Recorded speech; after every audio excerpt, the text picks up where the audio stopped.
système de propulsion pour des moteurs d'avion, c'est assez compliqué au point de vue de toutes les contraintes qu'on doit balancer, surtout dans la conception préliminaire. La concurrence dans le marché pour les motoristes, c'est féroce, surtout avec la nouvelle arrivée de beaucoup de joueurs qui viennent de l'Asie. Et puis, pour un motoriste comme Pratt & Whitney Canada, c'est très important pour avoir une conception préliminaire, qui est très vite et qui est précise pour pouvoir gagner le contrat avec l'avionneur.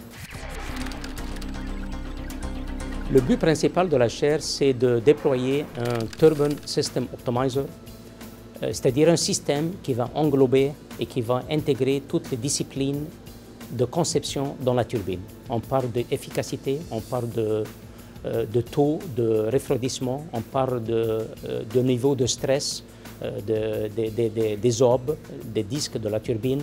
On parle aussi du coût de la fabrication, on parle aussi du poids de la turbine.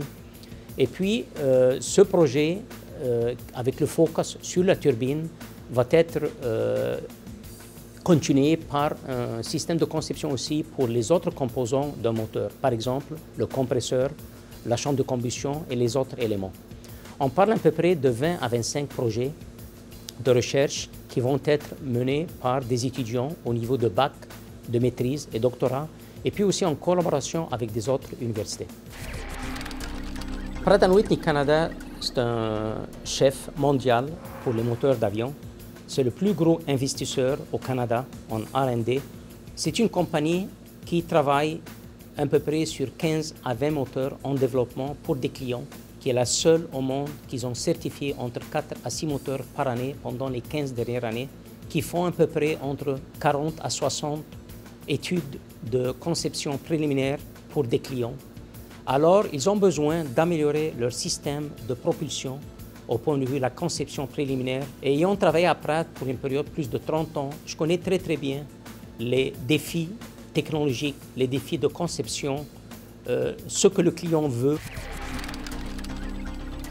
Ce qui me motive après une carrière très intéressante avec Pratt & Whitney Canada, c'est de finir ma carrière à l'université, de transmettre toutes mes connaissances de l'industrie aux étudiants et aussi aux professeurs qui sont mes collègues.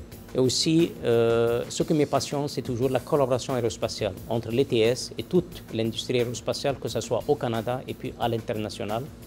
Et finalement, promouvoir Montréal comme le centre, la capitale de l'aviation du monde. Et c'est pour ça que j'ai décidé de retraiter ma retraite.